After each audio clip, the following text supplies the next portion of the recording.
अस्सलामुअलैकुम, welcome back. इस video में हम सेलेक्ट डेटा फ्रॉम टेबल के ऊपर बात करेंगे कि डेटा हम टेबल से सेलेक्ट कैसे कर सकते हैं पीएचपी स्क्रिप्ट की मदद से, और उसको अपने पेज पर डिस्प्ले कैसे कर सकते हैं। उसके बाद हम फिर उसको डिलीट करना, डेटा को डिलीट करना डायरेक्ट सीखेंगे और अपडेट करना डेटा को। ठीक है जी, और इसी तरह फिर आगे जाएंगे। ये हमारे पास सिंपल सा पेज है, आप देख सकते हैं। और ये जो है हमारे ब्राउज़र में यहाँ पर मौजूद है। तो अगर हम इसी पेज पे यहीं पर डेटा, ये जो डेटा हमारे पास है, इसको हम डिस्प्ले करना चाहें तो भी कर सकते हैं। यहीं पर हम चाहते हैं कि बस यूज़र इंटरफेस में यहाँ पर हमें आसानी हो, क्योंकि वहाँ जाना और वहाँ देखना ये एक अलग चीज़ है, और पीएचपी की मदद से यहाँ पर यूज़र इंटरफेस में सिंपल सा एक अंदाज़ में इसको देखना, अच्छे अंदाज में, स्टाइलिश अंदाज में इसको देखना, ये एक अलग बात है। तो हम अगर यहाँ पर चाह रहे तो कर सकते हैं, इसी पेज पर भी या किसी और पेज पर हम चाहे तो किसी और पेज पर भी कर सकते हैं, नो प्रॉब्लम। लेकिन चलो हम इसी पेज पर कर लेते हैं। ठीक है जी, क्योंकि ये बाद में हम और पेजेस यूज़ करेंगे, वो तो जब हम वो करेंगे अपना बड़ा प्रोजेक्ट बनाएंगे ना आखिर में। लेकिन इसको हम इसी पेज पे कर लेते हैं। तो ये जो फॉर्म का टैग है, इससे नीचे आते हैं, और पहले तो इस फॉर्म के टैग के नीचे लिखते हैं कि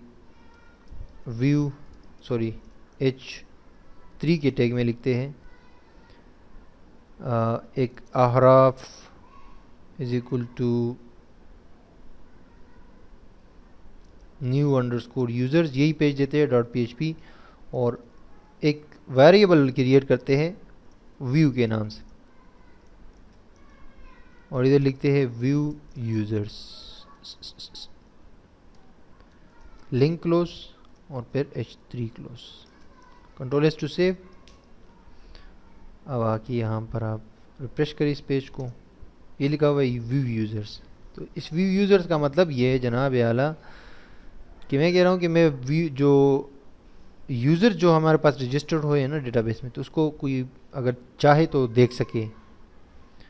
जस्ट हम मतलब है कि सीख रहे हैं ना इस चीज़ों को। तो ये जो मैंने इसको URL वेरिएबल दिया है ना, इसको हम गेट की मदद से एक्सेस कर सकते हैं एनी टाइम। जब इस पर क्लिक किया जाएगा, इस लिंक के ऊपर, तो यहाँ पर आप देख सकते हैं ये लिंक, इसमें लिखा हुआ है कि क्वेश्चन मार्क और फिर व्यू लिखा हुआ है। जब इस पर आप क्लिक करते हैं ना, तो ये देखिए URL में आपके पास व्यू नाम का एक वेरिएबल एक्टिव हो जाता है क्वेश्चन मार्क के बाद। तो ये बड़ा इंपॉर्टेंट होता है, ये वेरिएबल्स हम आगे भी यूज़ करेंगे, क्रिएट भी करेंगे। तो इसको गेट वेरिएबल कहा जाता है। गेट वेरिएबल मीन कि एक URL के अंदर जो है एक वेरिएबल है जिसको आप एक्सेस कर सकते हैं। तो ये गेट की का जो मेथड है पीएचपी के अंदर, जो गेट का ग्लोबल वेरिएबल है या एरे है, उसकी मदद से हम इसको वो कर सकते हैं, एक्सेस कर सकते हैं। तो इसलिए हमने ऐसे ही ये बना दिया ताकि अगर इस लिंक पे कोई क्लिक करे तो ये आ जाए, और इसके बिहाफ पे हम उसको डेटा डिस्प्ले करेंगे जो कि डेटाबेस से आएगा। तो there is no rocket science in this thing, ये एक सिंपल सी चीज़ है।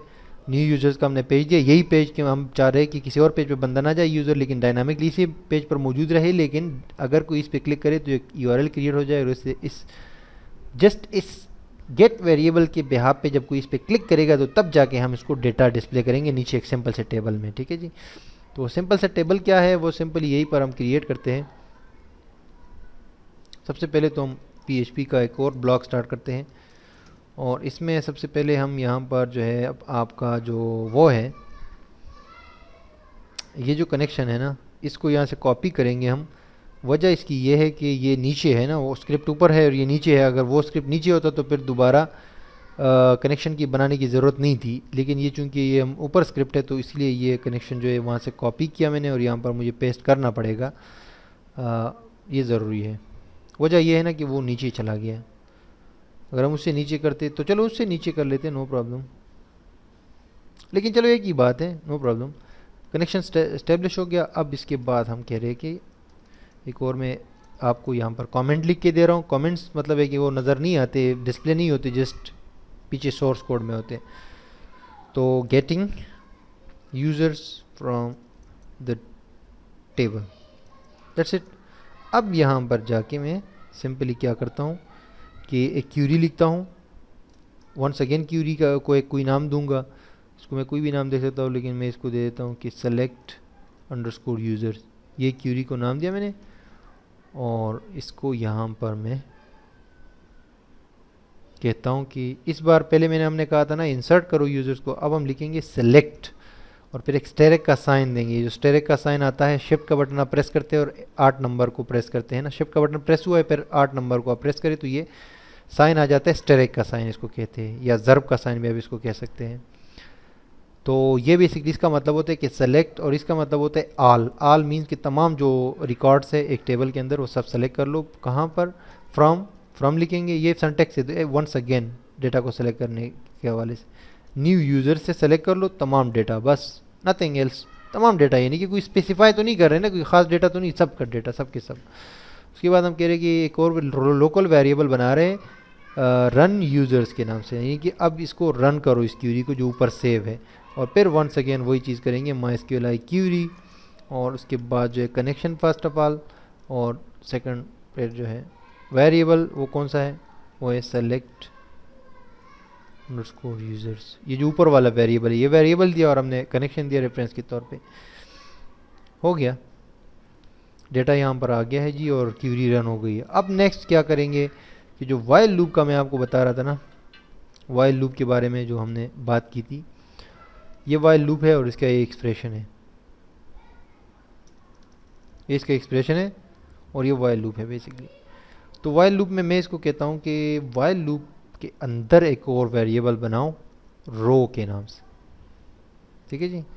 और इस रो में मैं एक और जो है MySQLi अंडरस्कोर फेच एरे के नाम से एक फंक्शन है वो कॉल कर रहा हूँ, और इन दो पैरेंथेसिस के अंदर इस ये जो एरे मैंने कॉल किया ना MySQL underscore fetch underscore array, ये एक फंक्शन है बेसिकली, डिफ़ॉल्ट फंक्शन है, तो लाजमी बात है उसकी भी दो ब्रैकेट्स है, कर्ली ब्रैकेट, सॉरी ये जो पैरेंथेसिस है, तो इन दो पैरेंथेसिस के अंदर अब इसको कंडीशन देनी है। और ये MySQL अंडरस्कोर फेच एरे का जो फंक्शन है ये बेसिकली वाइल के अंदर है, ये वाइल मेन चीज़ है, और इसको मैं लोकल एक वेरिएबल है उसमें सेव कर रहा हूँ जिसका नाम है रो, जो मैंने क्रिएट किया है। किसी भी मुकाम पर हम वेरिएबल्स क्रिएट कर सकते हैं, डजंट मैटर। और मैं यहाँ पर दूंगा किसको, ये जो आपका रन यूज़र्स है ना, ये मैंने क्यूरी दे दी, जो क्यूरी रन हुई है ये मैंने इस MySQLi अंडरस्कोर फेच एरे के अंदर यहाँ पर इनके दो ब्रैकेट्स में दे दी है, और ये इस लोकल वेरिएबल में सेव हो गई है, और ये लोकल वेरिएबल जो है वाइल लूप के अंदर सेव है। तो जस्ट 3 थिंग्स, आपको ज़्यादा जो है अपने आप को कंफ्यूज होने की ज़रूरत नहीं है। अब हो क्या रहा है, ये जो MySQLi फेच एरे का फंक्शन है ये एक वेरिएबल को या ऐसे किसी क्यूरी, या चूंकि ये क्यूरी है तो ये क्यूरी इस लोकल वेरिएबल में सेव है, तो ये क्या करते हैं, ये इसको एरे बना देता है। चूंकि हमें पता है कि एक से ज़्यादा इसमें डेटा हो सकता है, तो दैट्स वाई हमने ये फंक्शन यूज़ किया है कि इसको एरे बना दिया जाए। अब वैसे नॉर्मल भी किसी एरे क्रिएट करके उसमें भी इसको कर सकते थे, लेकिन वो थोड़ा सा कम्प्लेक्स हो जाता, कोई उसमें मसला हो जाता, इसीलिए हमने ये डिफ़ॉल्ट जो फंक्शन है उसको यूज़ किया। हमने कहा कि डायरेक्ट इसको बस इस फंक्शन में की मदद से एरे बना दो और उसको लोकल वेरिएबल में सेव कर लो। तो अब दैट्स मीन कि टेबल के अंदर जितना भी डेटा होगा ना वो एरे की सूरत में इस लोकल वेरिएबल के पास आके सेव हो चुका है, और वाइल लूप ऑलरेडी वहाँ पर मौजूद है। हम अगर इसको यहाँ से हटा भी दें, वाइल लूप से हटा भी दे, ऊपर रख दे और वाइल लूप अलग से चलाए तब भी चल सकता है, लेकिन आसानी के लिए हमने वाइल लूप के अंदर ही इसकी वो दे दी चीज़। अब while loop again and again records को रिपीट करेगा, यानी टेबल के अंदर जितने भी रिकॉर्ड नए आएंगे या पुराने हैं वो सारे हमारे पेज पे डिस्प्ले हो जाएंगे और आते जाएंगे अगर नया डेटा उसमें जाता है, क्योंकि वाइल लूप चल रहा है। तो ये वाइल लूप इस तरह जो है काम आता है। तो अब ये हमने दे दिया है। अब इस रो के अंदर, ये रो बेसिकली एक एरे बन चुकी है, लोकल वेरिएबल है लेकिन इसके अंदर डेटा है ज़्यादा। तो अब हमें डेटा एक्सेस करना है, कैसे?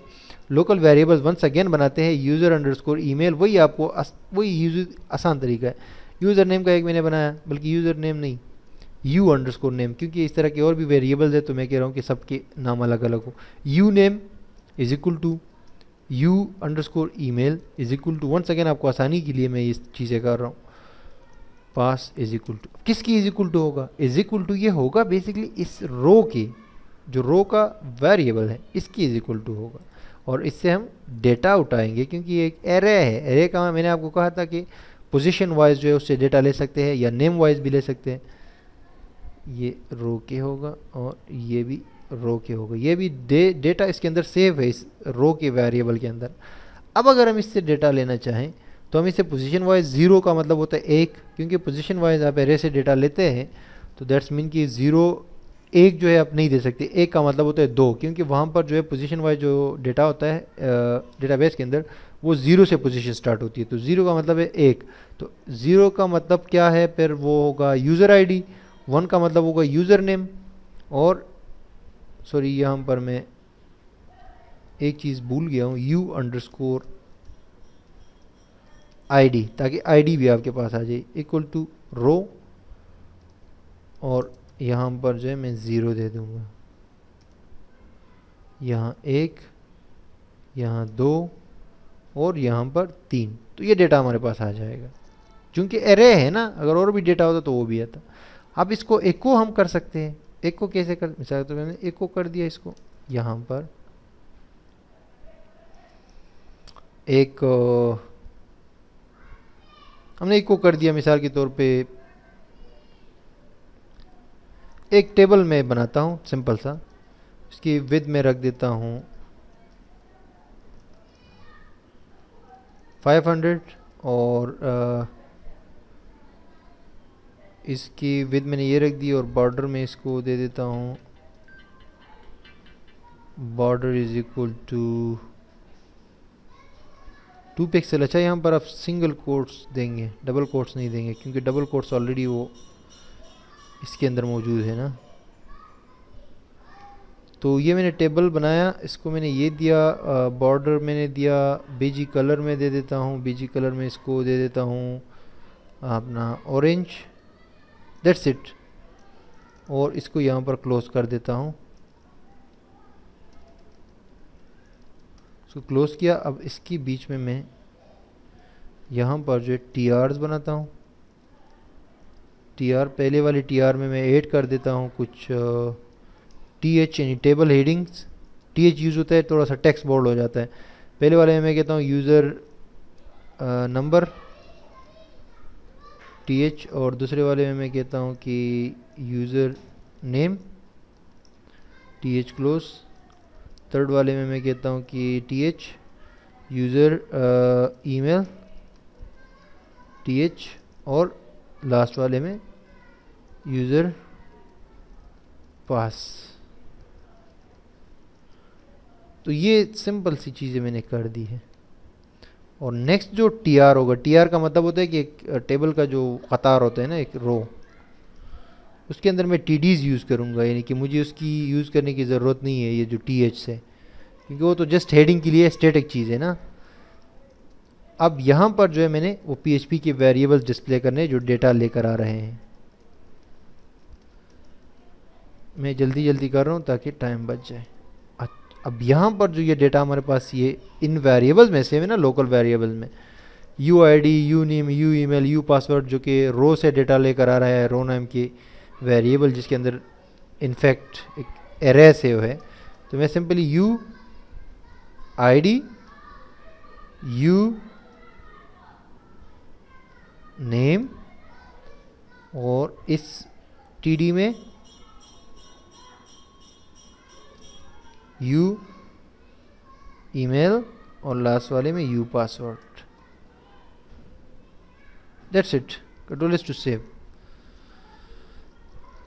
कंट्रोल एस करके मैंने पेज को सेव किया, और हमने ये सारा सिंपल सा काम किया है कि हमने यूज़र को सेलेक्ट किया using select all from new users, फिर हमने क्यूरी चला दी, और फिर हमने वाइल लूप के अंदर एक लोकल वेरिएबल रो के नाम से बनाया, और माइस्क्यूएल फेच अंडरस्कोर एरे का फंक्शन यूज़ करते हुए इस क्यूरी को हमने एक एरे बना दिया जो कि रो में सेव है, और उस रो की पोजीशन वाइज हमने 0 1 2 3 से डेटा उठा के इन लोकल वेरिएबल्स में डाल दिया, और वाइल लूप चल रहा है।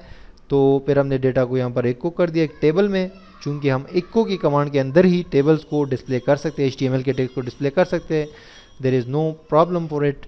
और पहले वाले TR में हमने जैसे ऐसे हेडिंग्स दे दी, जो हेडिंग नहीं होती है किस्म से, ऊपर जो टाइटल्स होते हैं वो हमने स्टैटिक दे दी, हमने खुद लिखा उसको थोड़ा सा बोल लूँगे, और नेक्स्ट में इसमें वैल्यूज़ जो आएंगी वो डायनामिकली आएंगी, वो हमने PHP की वेरिएबल्स में हमारे पास सेव है, तो वो हमने दे दी और ये रिपीट होती जाएगी क्योंकि वाइल लूप जो है ये ऊपर स्टार्ट हुआ है यहाँ से। वाइल लूप का ये ब्रैकेट यहाँ पर आपको नज़र आ रहा है, ये कर्ली ब्रैकेट, और ये यहाँ पर एंड होगा यहाँ तक। तो ये जो है रिपीट होती जाएंगी। अच्छा, ये पहला वाला जो है ना, ये इसकी हमें ज़रूरत नहीं है। ये जो है, क्योंकि ये भी रिपीट होता जाएगा ना, दो रिपीट होते जाएंगे, तो इसकी यहाँ पर हमें ज़रूरत नहीं है बेसिकली, क्योंकि ये भी बार बार रिपीट होगा। तो दैट्स वाई इसको हम हटा देते हैं, यहाँ से काट देते हैं। मैंने काट दिया। इसको हम क्या करते हैं जनाब कि वाइल लूप से पहले हम वो कर देते हैं,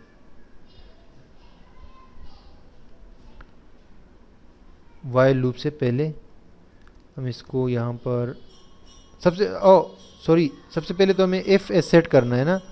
एफ एस सेट $_ गेट, इस बार गेट कर रहे हैं हम, और फिर ये कर्ली ब्रैकेट एक स्टार्ट हो जाएगी एफ एस सेट की, क्योंकि अगर वो वेरिएबल एक्टिव होगा ना तो तब जाके ये सारी चीज़ें चलेंगी। और इस एफ एस सेट की उसको मैं नीचे यहाँ पर क्लोज कर रहा हूँ। कहने का मेरा मतलब है ना, यहाँ पर एफ एस सेट में इसलिए लगा रहा हूँ कि इसमें टारगेट करूँ ना कि वो व्यू का जो वेरिएबल हमने बनाया है ना पेज पे, URL वेरिएबल है बेसिकली, जिसको हम गेट की मदद से एक्सेस कर सकते हैं। मैं इसकी बात कर रहा हूँ। व्यू यूज़र, इसको हमने एक वेरिएबल दिया हुआ है, URL वेरिएबल, जो क्वेश्चन मार्क के साथ क्रिएट किया जाता है, उसका नाम है व्यू। तो इस पर क्लिक जब होगा तो फिर ये डेटा शो होगा ना, तो इसीलिए जो है ये मैंने ये डाल दिया। अच्छा, अब यहाँ पर जो है मैं एक को कर देता हूँ उस TD को, जो कि ये वाला है, ठीक है जी, क्योंकि ये जो है वाइल लूप्स के बगैर चाहिए हमें। Ctrl+S करके सेव कर दिया मैंने, और टेबल भी मैं क्रिएट कर लेता हूँ। चलो, टेबल की ज़रूरत नहीं है, बहरहाल इसको चेक कर लेते हैं। अभी इस पेज को रिफ्रेश करते हैं, और यू पास का एरर है 56 लाइन पे। यू पास की वेरिएबल में एक एरर है 56 नंबर लाइन पे। तो देखते हैं, u pass is equal to row 3। यहाँ पर हम बेसिकली सेमीकोलन मिस कर गए हैं दो जगहों पे। सेमीकोलन लगाना ज़रूरी है, वो मैंने लगा दिया। अब यहाँ पर आता हूँ मैं और रिफ्रेश करता हूँ, ठीक है जी। अब व्यू यूज़र पे आप क्लिक करें ना, तो यहाँ पर ये है कि user name, user email, user password तो आ गया, लेकिन note undefined variable select user, oh sorry, इसमें थोड़ा सा मसला है। सेल यूज़र्स, और यहाँ पर हमने सेलेक्ट दिया है ना, तो सेल देना पड़ेगा, जस्ट सिंपली सेल यूज़र्स। देखो, ये अक्सर मसले आते रहते हैं, स्पेलिंग मिस्टेक्स हो जाती है वगैरह वगैरह, तो आपको चीज़ें देनी पड़ती है। अब यहाँ से मैं ये भी कॉपी कर लेता हूँ, ये टेबल का जो स्ट्रक्चर है ना, यहाँ से ऊपर मैं दे देता हूँ यहाँ पर, और नीचे टेबल क्लोज करता हूँ। तो दो टेबल्स हो गए बेसिकली अभी, एक जो रिपीट नहीं होगा और एक जो रिपीट हो जाएगा। अब वंस अगेन आते हैं और पेज को रिफ्रेश, ये आप देख सकते हैं क्या लिखा हुआ है जनाब। User name, sorry user number, user name, user email, user password, that's it. और डेटा जो वहाँ पर था वो भी आपको नज़र आए जब आप इस पर क्लिक करेंगे। बेसिकली इसको हम इस TR को अलाइन सेंटर कर देते हैं, अलाइन सेंटर, और नीचे वाली TR को भी अलाइन सेंटर कर देते हैं। यहाँ पर जो है ये वाला align center, that's it. Ctrl+S to save once again, और रिफ्रेश करें तो ये देखें, यूज़र का नंबर ये होगा, यूज़र नेम ये होगा, और ये ईमेल हो जाएगा वगैरह वगैरह, और ये उनके पासवर्ड्स हो जाएंगे। ईमेल थोड़े बड़े हैं तो इसलिए ये थोड़ा सा नज़र नहीं आ रहे। और दो हम और चीज़ें ऐड कर सकते हैं इनमें। एक जो है, हम यहाँ पर एक लिंक जो है वो ऐड कर सकते हैं, TH delete user, TH close, और एक और update user, TH, that's it.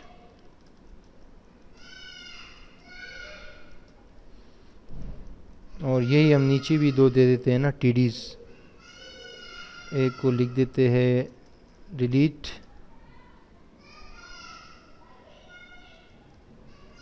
और एक TD और ऐड कर लेते हैं, उसमें लिख देते हैं edit. Simple. Ctrl+S to save. अब आके यहाँ पर रिफ्रेश करें तो ये देखें अपडेट यूज़र और डिलीट यूज़र वगैरह वगैरह। एनीवेज यहाँ पर हमें जो ये साइज़ है ना, ये साइज़ है कम, ये साइज़ हम बढ़ा देते हैं 800 कर लेते हैं ना, तो आपको सही नज़र आएगा। और ऊपर वाले में भी ये साइज़ हम बढ़ा देते हैं 800 कर लेते हैं। टेबल की जो विड्थ है ना, वो डेटा ज़्यादा है और टेबल की विड्थ है कम, 500 कम थी ना, तो इसीलिए वो डेटा आपको सही नज़र नहीं आ रहा है। मैंने 800 कर दिया, तो अब डेटा जो है आपको सही नज़र आ जाएगा। अब सही है। ये यूज़र नंबर है और ये सारे, ये नीचे क्या है, इसमें थोड़ा सा मुझे मसला नज़र आ रहा है। बॉर्डर, यहाँ पर border BG colour orange, okay. With नीचे टेबल जो है वो विद 800। ओ बॉर्डर, सॉरी, यहाँ पर जो है ये बॉर्डर का मसला है और यही मसला जो है ऊपर भी हो सकता है। यस, बॉर्डर यानी कि आर मिस है। दैट्स मीन कि देखिए ये स्पेलिंग की मिस्टेक्स आ जाते हैं समटाइम्स, जो है इसका आपने ख्याल रखना है please.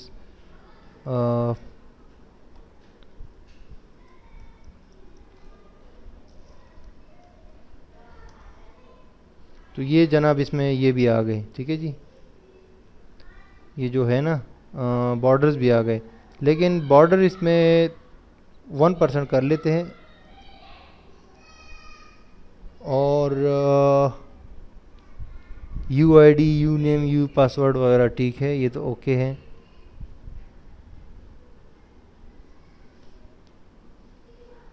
User number, user name, user email, user password यहाँ पर भी ओके है। कुछ ऐसा मसला है जो कि ये हमारा टेबल में डेटा तरतीब से नहीं है। आप देख सकते हैं ना, ये तरतीब से आना चाहिए, बिल्कुल एक दूसरे के नीचे।